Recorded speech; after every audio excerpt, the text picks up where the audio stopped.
Good morning student, कैसे हैं आप सभी? अच्छे ही होंगे।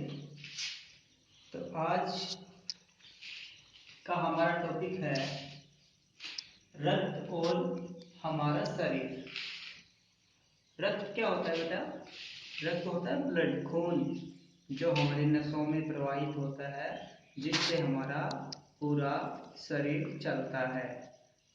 तो जो आपका रक्त होता है उसका हमारे शरीर में क्या उसकी इम्पोर्टेंस है, क्या उसका महत्व है, रक्त क्या होता है, कैसे बनता है, कैसे कार्य करता है, उस सब के बारे में आज हम इस टॉपिक के माध्यम से पढ़ने जा रहे हैं। रक्त के दो भाग होते हैं, एक प्लाज्मा होता है और दूसरा होता है आपका जिसमें रेड ब्लड आरबीसी और डब्ल्यूबीसी जो आपकी आती हैं वो। तो आज हम इस टॉपिक के बारे में पढ़ेंगे। तो सभी बच्चे अपनी अपनी बुक ओपन कर लीजिए और साथ साथ रीडिंग कीजिए। उसके बाद यदि आपको कोई लाइन समझ नहीं आती है, कोई वर्ड समझ नहीं आता है, तो आप निसंकोच डाउट क्लास में पूछ सकते हो। तो आइए आज का टॉपिक स्टार्ट करते हैं, रक्त और हमारा शरीर। दिव्या नाम की एक लड़की है, उसका भाई है अनिल। वो उससे दिव्या को एक बीमारी हो जाती है एनीमिया, और अनिल उसे किसी डॉक्टर के पास लेके जाता है। और डॉक्टर जब उसकी जांच करते हैं तो उसे बताते हैं कि इसको एनीमिया है। और अनिल एनीमिया के बारे में डॉक्टर से जानने की कोशिश करता है, एनीमिया क्या होता है, उस सब के बारे में इस चैप्टर में दिया हुआ है। तो आइए पढ़ते हैं। दिव्या अनिल की छोटी बहन है। यूं तो वह शुरू से ही कमजोर है, लेकिन इधर कुछ दिनों से उसे हर समय थकान महसूस होती रहती है। मन किसी काम में नहीं लगता। भूख भी पहले से कम हो गई है। अस्पताल में उसे डॉक्टर ने देखा तो कहा, लगता है दिव्या के शरीर में रक्त की कमी हो गई है, जांच कराकर देखते हैं। यह कहकर उन्होंने दिव्या को रक्त की जांच के लिए पास के एक कमरे में भेज दिया।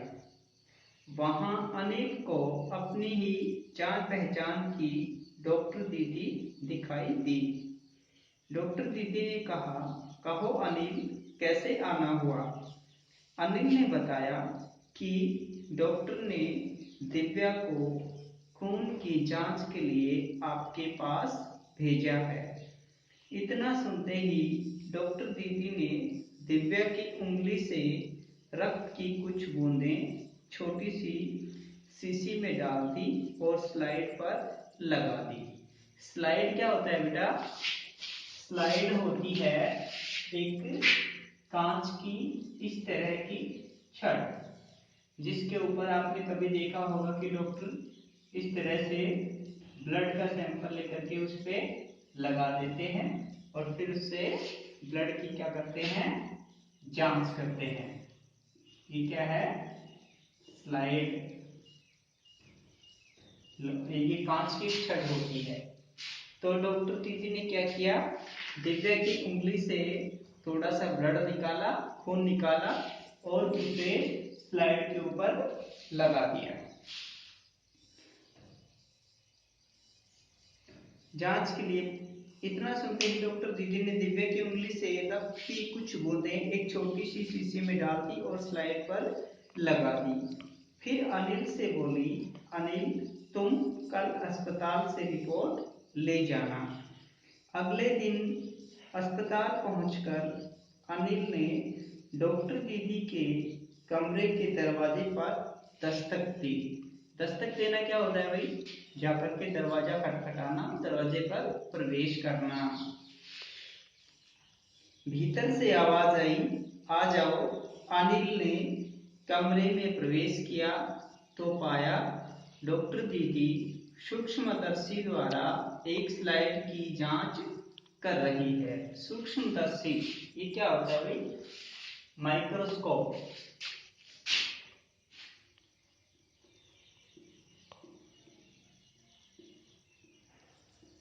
सूक्ष्मदर्शी क्या होता है? छोटे जीवों को, छोटे जीवाणुओं को देखने का यंत्र, देखने का यंत्र। तो जब अनिल हॉस्पिटल गया तो अनिल ने क्या देखा कि लेडी डॉक्टर जो है वो सूक्ष्मदर्शी के ऊपर क्या लगा, ये किस तरह का होता है, इस तरह की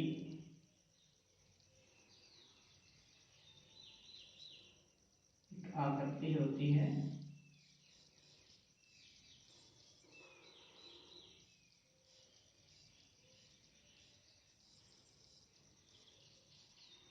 यहाँ पे एक स्लाइड सी बनी होती है।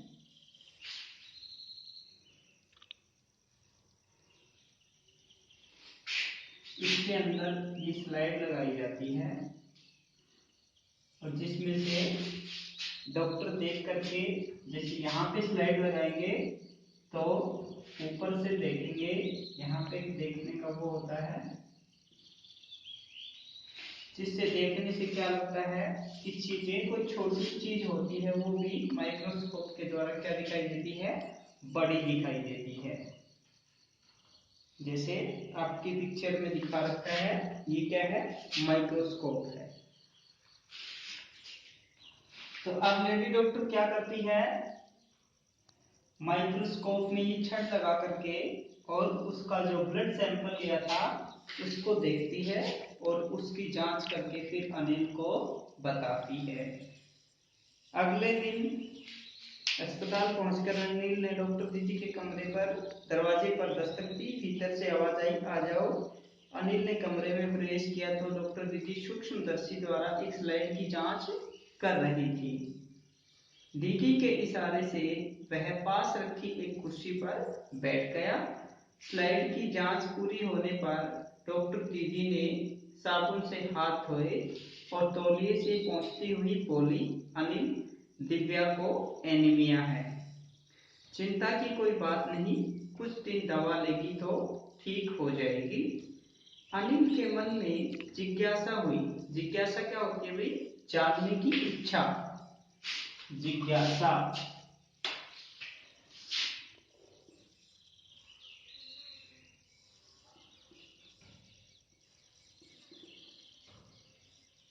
जिज्ञासा क्या होती है? जानने की इच्छा।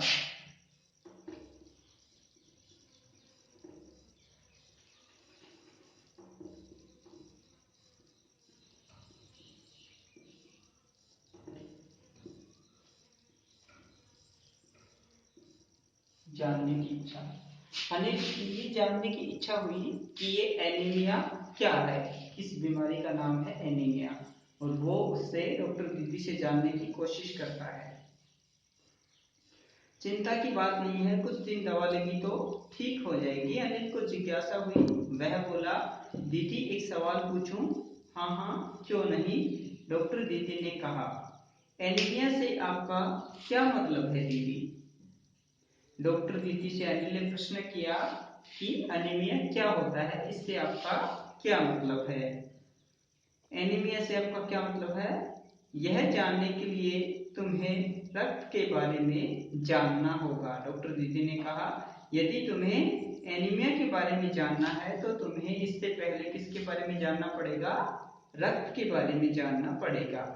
डॉक्टर दीदी ने कहा, फिर बोली, अनिल, देखने में रक्त लाल द्रव के समान दिखता है, किंतु इसे सूक्ष्मदर्शी द्वारा देखें तो यह भानुमति के पिटारे से कम नहीं है। भानुमति का पिटारा क्या है भाई?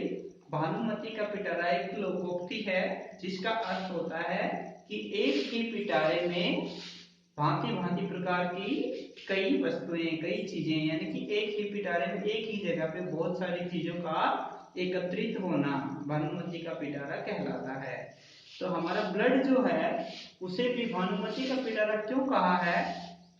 क्योंकि हमारे ब्लड में, हमारे खून में भी ऐसी बहुत सारी चीजें होती हैं जो एक ही जगह पे और हमारे ब्लड में विराजमान होती हैं, इसलिए हमारे ब्लड को भी, खून को भी क्या कहा है? भानुमति का पिटारा कहा है। मोटे तौर पर इसके दो भाग होते हैं।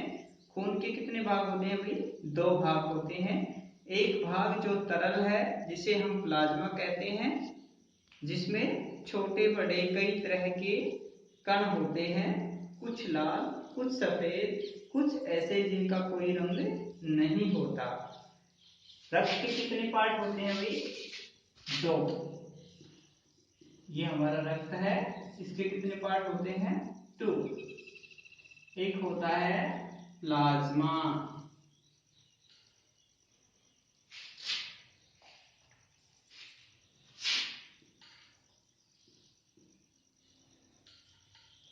और दूसरे में क्या होती है? लाल रक्त कणिका, सफेद रक्त कणिका,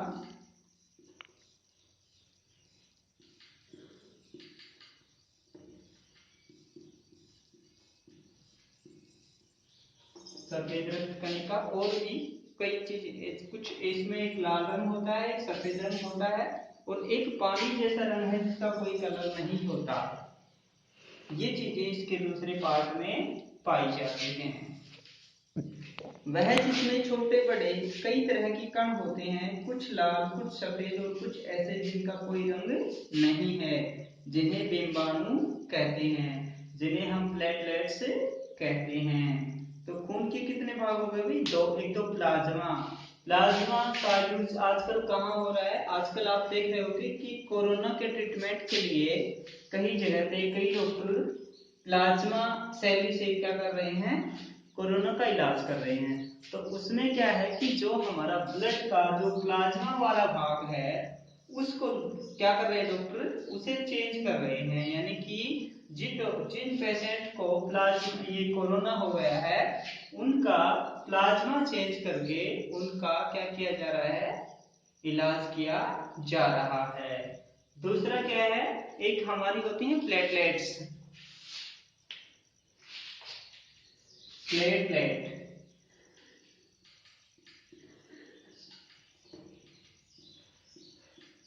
आपने सुना होगा, जिनको डेंगू हो जाता है या मलेरिया हो जाता है, उन पेशेंट की क्या हो जाती है? प्लेटलेट्स डाउन हो जाती हैं। आपने बहुत बार सुना होगा कि उसकी प्लेटलेट्स डाउन हो गई, और उसे डॉक्टर ने क्या बताया है? कभी करेले का जूस बताते हैं, कभी पपीते का जूस बताते हैं। तो वो क्या हो जाता है? उनके अंदर जो हमारी लाल रक्त और सफेद रक्त कणिकाओं के एक्स्ट्रा के अलावा जो प्लेटलेट्स होती हैं, वो क्या हो जाती है? उनकी कम हो जाती हैं, यानी कि उनमें खून की मात्रा का, ब्लड का सर्कुलेशन जो है, उसमें प्लेटलेट्स के कम हो जाने से उनको पर्याप्त मात्रा में खून नहीं मिल पाता। इसलिए ये प्लेटलेट्स कम होने पर भी इंसान की जिंदगी क्या हो जाती है भाई? खतरे में हो जाती है। तो जो सफेद रंग, जिनका कोई रंग नहीं होता, वो क्या कहलाती हैं? प्लेटलेट्स या डिंबाणु। क्या कहते हैं उन्हें? डिंबाणु। तो यहां तक हमने पढ़ा कि रक्त के कितने पार्ट होते हैं? 2 पार्ट होते हैं, 2 भाग होते हैं। एक होता है प्लाज्मा, और दूसरे भाग में आते हैं लाल रक्त कणिका। ये क्या होती है आपकी? आरबीसी। आपने साइंस में पढ़ते हो आरबीसी, रेड ब्लड कॉर्पसेल्स। दूसरा है डब्ल्यूबीसी, व्हाइट ब्लड सेल्स या कॉर्पसेल्स। और ये क्या होती हैं? प्लेटलेट्स। तो प्लेटलेट्स को हम क्या बोलते हैं? डिंबाणु, और इनको हिंदी में क्या बोलते हैं? सफेद रक्त कणिका, और इसे क्या कहते हैं? लाल रक्त कणिका या कण। तो खून के दो भाग हो गए, एक में प्लाज्मा आता है, ये बिल्कुल तरल अवस्था में होता है, और ये कैसे अवस्था में होते हैं भाई, इनके दाने दाने से होते हैं, ये बिल्कुल लिक्विड फॉर्म में नहीं होते, यानी कि थोड़े से मोटे दाने से होते हैं, और ये जो होता है ये बिल्कुल तरल अवस्था में, पानी जैसी अवस्था में होता है। अब आगे बढ़ेंगे, ये कण प्लाज्मा में तैरते रहते हैं। ये क्या होते हैं, कण होते हैं, जैसे हमारे मिट्टी के डस्ट के जो कण होते हैं उसकी तरह से ये कण होते हैं, और ये किस में तैरते रहते हैं, इस प्लाज्मा में तैरते रहते हैं। इसलिए हमारा खून का रंग क्या होता है, लाल होता है, वो किसकी वजह से होता है, प्लाज्मा जो होता है तरल, उसमें ये रेड सेल्स जो होती हैं, जिसकी वजह से क्या हो जाता है, लाल हो जाता है।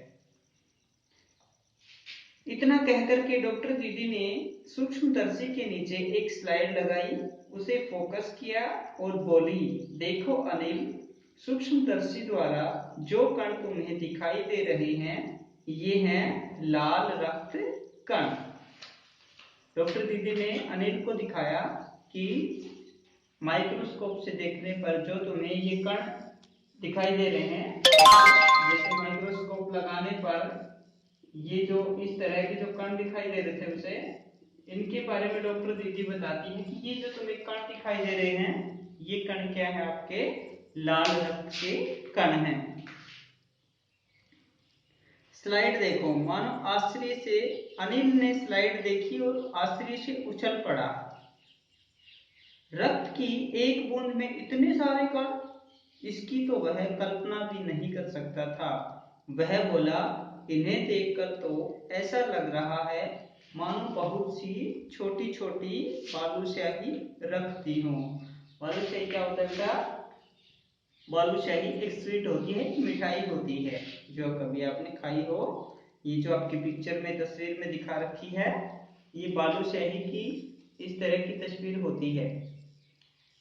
तो वो जो रक्त के कण थे वो माइक्रोस्कोप में उसे कैसे दिखाई दे रहे थे, बालूशाही की तरह दिखाई दे रहे थे। अनिल ने जब देखा कि एक बूंद में इतने सारे कण, तो उसे इस बात को लेकर के क्या हुआ भाई, आश्चर्य हुआ। आश्चर्य होना क्या होता है, हैरानी व्यक्त करना, हैरान होना। इसकी तो वह कल्पना भी नहीं कर सकता था। वह बोला, इन्हें देखकर तो ऐसा लगता है मानो बहुत सी छोटी छोटी बालूशाही रख दी गई हो। हाँ, दीदी बोली, लाल कण बनावट में बालूशाही की तरह ही होते हैं, गोल और दोनों तरफ अवतल। अवतल क्या होता है भाई, जिसके दोनों किनारे जो होते हैं वो चिपटे होते हैं, यानी बीच में से दबा हुआ, और जिसके किनारे जो होते हैं वो होते हैं क्या, मोटे से, थोड़े से मोटे। रक्त की एक बूंद में इनकी संख्या लाखों में होती है। रक्त की एक बूंद में रेड ब्लड सेल्स की संख्या कितनी होती है भाई, लाखों की संख्या में होती है। यदि हम 1 मिलीमीटर रक्त लें तो उसमें हमें 40 से 55 लाख कण मिलेंगे। इनके कारण ही हमें रक्त लाल रंग का नजर आता है। ये कण शरीर के लिए दिन रात काम करते हैं। सांस लेने पर साफ हवा से जो ऑक्सीजन तुम प्राप्त करते हो उसे शरीर के हर हिस्से में पहुंचाने का इन कणों का ही काम है। हमारे शरीर में ब्लड को हर हिस्से तक पहुंचाने का कार्य किसका है भाई, रेड ब्लड सेल्स का, लाल रक्त कणों का। इनका जीवन काल लगभग 4 महीने होता है। ये कितने दिन तक रहते हैं अभी शरीर में, 4 महीने तक रहते हैं। अब अनिल के मन में भी एक प्रश्न उठा था और आपके मन में भी उठ रहा होगा, यदि ये 4 महीने तक ही रहते हैं तो फिर हम इतने दिनों तक जीते कैसे हैं। तो उसका उत्तर क्या है, आपके बुक में भी दे रखा है, और इसका आंसर क्या है कि ये 4 महीने तक जीते हैं तो कुछ कण ऐसे हैं, जैसे किसी का जन्म आज हुआ वो 4 महीने बाद मर जाएगा, तो किसी का कल होगा तो वो 4 महीने से 1 दिन और बढ़ जाएगी उसकी आयु, और जिसका 1 महीने बाद होगा उसका अगले 1 महीने के बाद। इस तरह से ये प्रक्रिया निरंतर चलती रहती है। यानी कि ये जनरेट होते रहते हैं और खत्म भी होते रहते हैं। कुछ महीनों में ही ये खत्म हो जाते होंगे। देखो वही सवाल उसके मन में भी उठा कि जब 4 महीने में ही ये मर जाते हैं तब तो कुछ महीने में सारे समाप्त हो जाते होंगे, अनिल ने कहा। यह सुनकर डॉक्टर दीदी मुस्कुरा उठी और बोली, नहीं, ऐसा नहीं होता।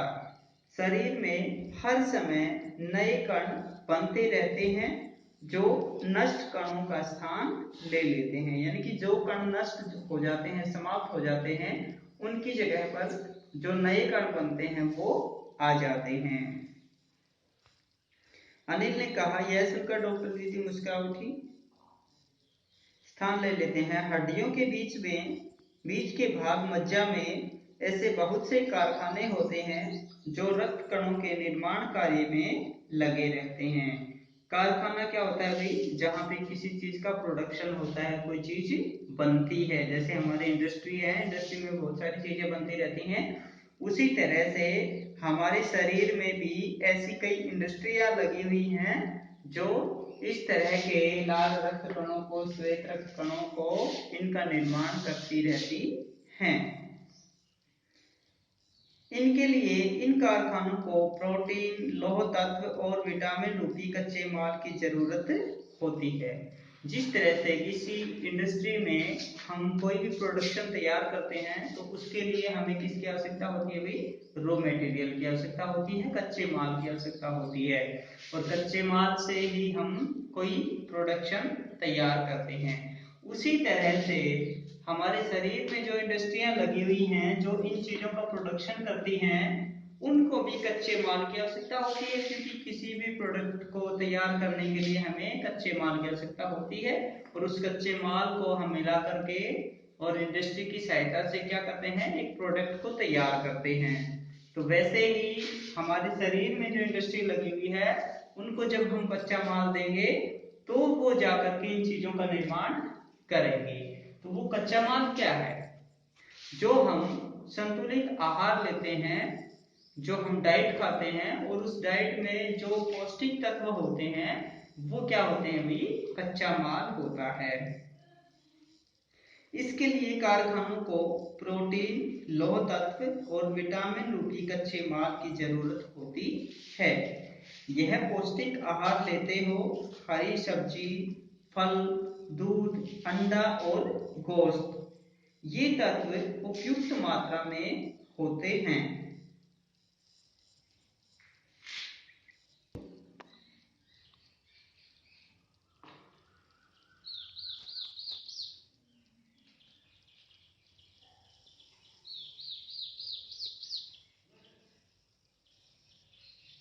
तो इस तरह से जो हमारे शरीर में जो भोजन के रूप में जो प्रोटीन, विटामिन, आयरन आदि जो लेते हैं वो कच्चे माल के रूप में जा करके उन इंडस्ट्रियों के पास जाते हैं और वो इंडस्ट्री उस कच्चे माल से ये रेड ब्लड सेल्स और व्हाइट ब्लड सेल्स आदि प्रोडक्ट को तैयार करती हैं। यह पौष्टिक आहार विटामिन रूपी कच्चे माल की जरूरत होती है। यह पौष्टिक आहार लेते हो हरी सब्जी, फल, दूध, अंडा और गोश्त। गोश्त क्या होता है भाई? मीट, मांस। ये तत्व उपयुक्त मात्रा में होते हैं। यदि कोई व्यक्ति उचित आहार ग्रहण नहीं करता, आहार क्या होता है? भोजन। तो इन कारखानों को आवश्यकता अनुसार कच्चा माल नहीं मिल पाता। यानी कि जब हम पौष्टिक आहार नहीं लेते हैं, पौष्टिक आहार वो होता है जिसमें सारे पौष्टिक तत्व विराजमान हो, जिसमें वसा भी होनी चाहिए, जिसमें विटामिन भी होना चाहिए, प्रोटीन भी होना चाहिए, आयरन भी होना चाहिए। यानी कि ये नहीं कि हम अकेला घी खाते रहेंगे तो हमारे शरीर में सभी चीजों की पूर्ति होती रहेगी, नहीं, ऐसा भी नहीं है। यदि हम प्रोटीन से युक्त चीजें नहीं खाएंगे, दालें नहीं खाएंगे, तो हमारे अंदर प्रोटीन की कमी हो जाएगी। यदि हम पालक वगैरह नहीं खाएंगे, फ्रूट नहीं खाएंगे, तो हमारे शरीर में किसकी कमी हो जाएगी भाई? आयरन की कमी हो जाएगी या बहुत सारे विटामिन की कमी हो जाएगी। तो इसलिए हमें पौष्टिक आहार के रूप में सारी चीजों का खाना जरूरी है। इन कारखानों को आवश्यकता अनुसार कच्चा माल नहीं मिल पाता, नतीजा यह होता है कि रक्त कण बन नहीं पाते, रक्त में इनकी कमी हो जाती है और लाल कणों की इसी कमी को एनीमिया कहते हैं। तो एनीमिया क्या होता है भाई? हमारे शरीर में जो रेड ब्लड सेल्स होती हैं उनकी कमी होने से जो रोग होता है उसका नाम क्या है? एनीमिया है। तो क्या संतुलित आहार लेने मात्र से हम एनीमिया से बच सकते हैं? अनिल ने डॉक्टर दीदी से पूछा। दीदी ने कहा, हाँ, यह कहना काफी हद तक सही होगा। यूं तो एनीमिया बहुत से कारणों से हो सकता है, किंतु हमारे देश में इसका सबसे बड़ा कारण पौष्टिक आहार की कमी ही है। इसके अलावा इस रोग का एक और बड़ा कारण है पेट में कीड़ों का हो जाना। ये कीड़े प्राय दूषित जल और खाद्य पदार्थों द्वारा हमारे शरीर में प्रवेश करते हैं। अतः इनसे बचने के लिए यह आवश्यक है कि हम पूरी सफाई से बनाए गए खाद्य पदार्थ ही ग्रहण करें। भोजन करने से पूर्व अच्छी तरह से हाथ धो लें और साफ पानी ही पिएं। और हाँ, अनिल, एक किस्म के कीड़े भी हैं जिनके अंडे जमीन की ऊपरी सतह में पाए जाते हैं। इन अंडों से उत्पन्न हुए लार्वे त्वचा के रास्ते हमारे शरीर में प्रवेश कर हाथों में अपना घर बना लेते हैं। इनसे बचने का सहज उपाय है कि शौच के लिए हम शौचालय का ही प्रयोग करें और इधर उधर नंगे पैर न घूमें। हमें नंगे पैर जमीन में नहीं घूमना चाहिए और हमें क्या करना चाहिए भी? हमें टॉयलेट का यूज करना चाहिए। हमें खुले में शौचालय के लिए नहीं जाना चाहिए। क्यों नहीं जाना चाहिए? क्योंकि जमीन के अंदर जो कीड़े होते हैं वो हमारी त्वचा के रास्ते से हमारे शरीर में प्रवेश कर जाते हैं और फिर वो हमारी आंतों के अंदर जाकर के अपना घर बना लेते हैं। और जो हम पौष्टिक आहार लेते हैं उसका जो रस होता है उनको वो कीड़े खाते रहते हैं और वो रेड ब्लड सेल्स ब्लड के निर्माण में उनका यूज नहीं हो पाता, इसलिए हमारे शरीर में खून की कमी आ जाती है। तो आपको क्या क्या करना है? एक तो पौष्टिक आहार खाना है आपको। दूसरा, आपको खाना खाने से पहले अच्छी तरह से हाथ धो लेने चाहिए। आपको बाहर नहीं घूमना चाहिए, नंगे पैर नहीं घूमना चाहिए, शौचालय के लिए खुले में नहीं जाना चाहिए, टॉयलेट का इस्तेमाल करना चाहिए। तो आप एनीमिया जैसी बीमारी से बच सकते हो। दीदी, यह तो बहुत ही महत्वपूर्ण बात बताई आपने, अनिल बोला। वह पल भर सोच में डूबा रहा, फिर बोला, आपने बताया था कि रक्त में सफेद कण और डिंबाणु भी होते हैं, यानी कि प्लेटलेट्स। अब किसका नंबर आ गया अभी? प्लेटलेट्स का। कि आपने बताया था कि सफेद रक्त और डिंबाणु भी होते हैं, तो इनका क्या यूज है, इनकी क्या इंपॉर्टेंस है, ये प्रश्न किया है अनिल ने। शरीर में उनका क्या काम है? दीदी बोली, सफेद कण वास्तव में हमारे शरीर के वीर सिपाही हैं। जब रोगाणु शरीर पर धावा बोलने की कोशिश करते हैं तो सफेद कण उनसे डटकर मुकाबला करते हैं और जहां तक संभव हो पाता है रोगाणु को भीतर घर नहीं करने देते। बस संक्षेप में यूं मान लो कि वे बहुत से रोगों से हमारी रक्षा करते हैं।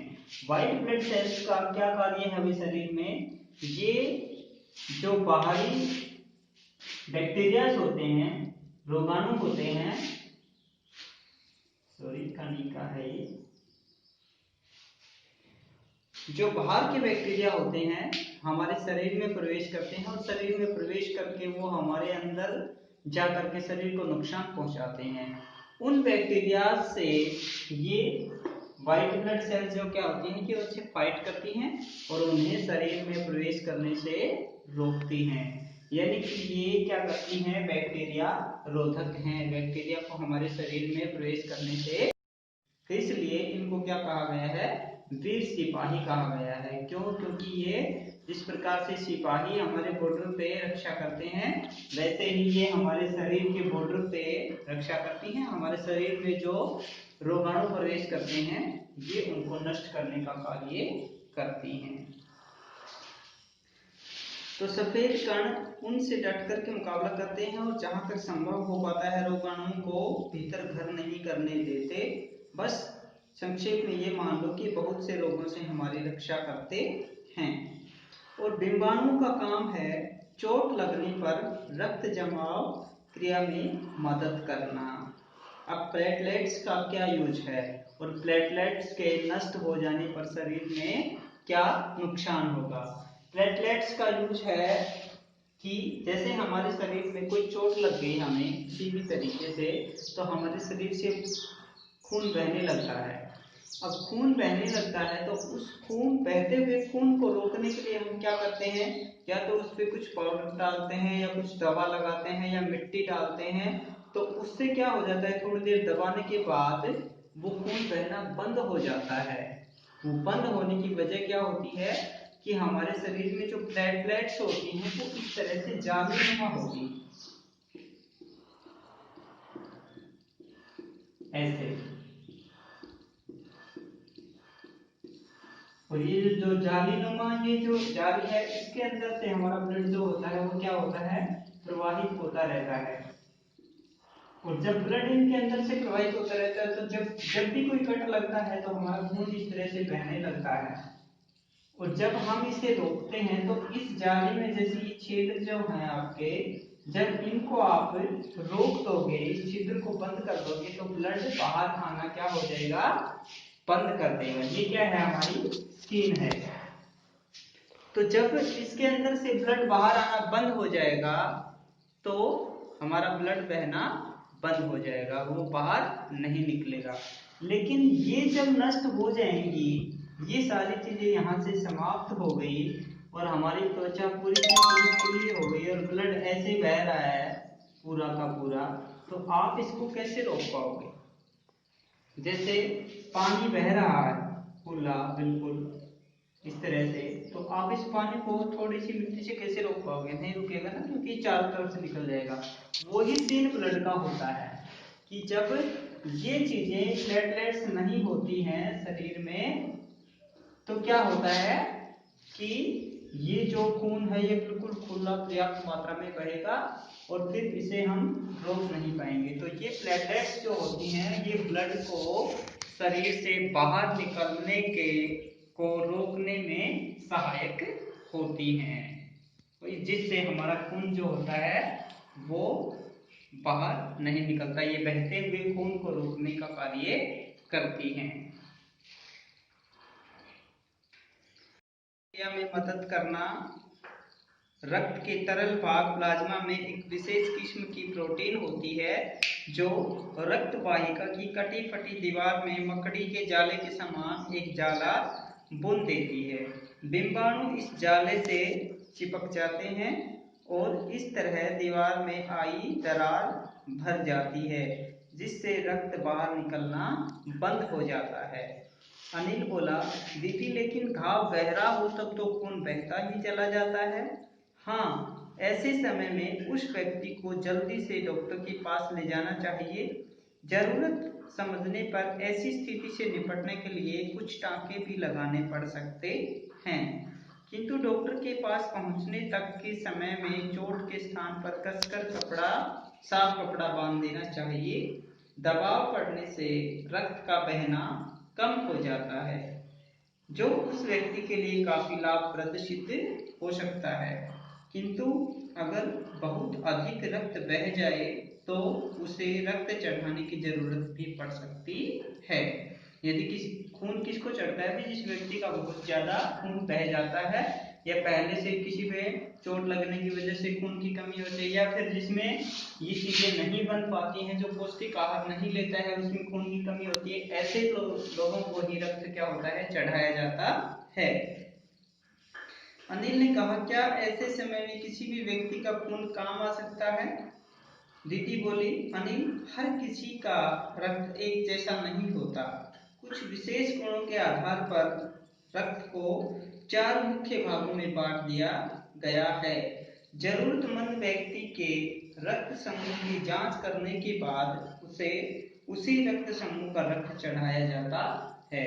जैसे आपके ब्लड के जो ग्रुप होते हैं वो कौन कौन से होते हैं? ए पॉजिटिव होता है, बी पॉजिटिव होता है, ए नेगेटिव होता है, बी नेगेटिव होता है, ओ पॉजिटिव होता है। इस तरह से ये जो 4 ग्रुप बनाए गए हैं ए, बी और ओ और इनके प्लस माइनस, तो इस तरह से जो भी आपके ग्रुप बनते हैं वो आप साइंस में पढ़ते रहते हो। तो वो आपके ब्लड के जो ग्रुप होते हैं वो जिस व्यक्ति का ब्लड ग्रुप मिलता है उस व्यक्ति को उसी का ब्लड चढ़ाया जाता है। या फिर कुछ ब्लड के ऐसे ग्रुप होते हैं जो हर किसी को दे सकता है। जैसे ओ पॉजिटिव है वो हर किसी को ब्लड दे सकता है पर वो हर किसी का ब्लड ले नहीं सकता। ओ पॉजिटिव वाला जो व्यक्ति होता है वो अपना ब्लड हर किसी व्यक्ति को डोनेट तो कर सकता है लेकिन वो ब्लड उसी व्यक्ति से लेगा जिससे उसका ब्लड ग्रुप मिलता है। तो डॉक्टर दीदी ने बताया कि खून चढ़ाने की प्रक्रिया के बारे में कि ये कैसे चढ़ाया जाता है, कैसे व्यक्तियों को चढ़ाया जाता है कि जिनका ब्लड ग्रुप मिलता है या तो उनको चढ़ाया जाता है या फिर कोई स्पेशल ब्लड ग्रुप होता है जो सबको डोनेट कर सकता है, उसका ब्लड ग्रुप ही हर व्यक्ति को चढ़ाया जाता है, अन्यथा नहीं चढ़ाया जा सकता। जरूरतमंद व्यक्ति के लिए रक्त समूह की जांच करने के बाद उसे उसी रक्त समूह का रक्त चढ़ाया जाता है। लेकिन जरूरत के समय यदि उस रक्त समूह का कोई व्यक्ति मिले ही नहीं तब क्या हो? अनिल ने पूछा। ऐसी आपात स्थिति के लिए ही ब्लड बैंक बनाए गए हैं। प्राय हर बड़े अस्पताल में इस तरह के ब्लड बैंक होते हैं जहां सभी प्रकार के रक्त समूहों का रक्त तैयार रखा जाता है। इन ब्लड बैंकों में रक्त का भंडार सुरक्षित रहे इसके लिए यह आवश्यक है कि हम समय समय पर रक्तदान करते रहें। रक्तदान हमें क्यों करना चाहिए? क्योंकि जो असहाय व्यक्ति हैं जिनका ब्लड ग्रुप बेचारों का नहीं मिलता है, जिनमें खून की कमी होती है, उन सब असहाय लोगों के लिए ब्लड किसी से ले नहीं सकते या जिनके घर में कोई ब्लड देने वाला नहीं है या फिर आपातकाल की स्थिति होती है, कोई एक्सीडेंट हो गया उसे ब्लड चाहिए, तो ऐसी स्थितियों के लिए ही हम ब्लड डोनेट करते हैं और उस ब्लड को हॉस्पिटल्स में ब्लड बैंक में रखा जाता है। क्या मैं भी रक्तदान कर सकता हूँ? अनिल ने पूछा। नहीं, अभी तुम छोटे हो। 18 वर्ष से अधिक उम्र के स्वस्थ व्यक्ति ही रक्तदान कर सकते हैं। एक समय में उनसे लगभग 300 मिलीलीटर रक्त ही लिया जाता है। प्राय यह समझा जाता है कि रक्तदान करने से कमजोरी हो जाएगी, किंतु यह विचार बिल्कुल निराधार है। हमारा शरीर इतना रक्त तो कुछ ही दिनों में बना लेता है। वैसे भी शरीर में लगभग 5 लीटर खून होता है। इसमें से यदि कुछ रक्त किसी जरूरतमंद व्यक्ति के लिए जीवन दान बन जाए तो इससे बड़ी बात क्या होगी? दीदी समझाते हुए बोली। फिर तो बड़ा होने पर मैं नियमित रूप से रक्तदान किया करूंगा, अनिल ने कहा। शाबाश अनिल, डॉक्टर दीदी ने अनिल की पीठ ठोकते हुए कहा। पीठ ठोकने का अर्थ क्या होता है भाई? शाबाशी देना। तो ये था अपना आज का टॉपिक कि रक्त क्या है, रक्त कैसे बनता है, रक्त का हमारे शरीर में क्या उपयोग है, इन सब बातों के बारे में आज हमने जाना। तो आप सभी इस चैप्टर को एक बार फिर से रिवाइज करेंगे और इसके वर्ड मीनिंग, हार्ड वर्ड आप अपनी नोटबुक में राइट डाउन करेंगे। ठीक है? कोई प्रॉब्लम आपकी हो तो आप डाउट क्लास में पूछ सकते हो। मिलते हैं अगले वीडियो में, तब तक के लिए नमस्कार, थैंक यू।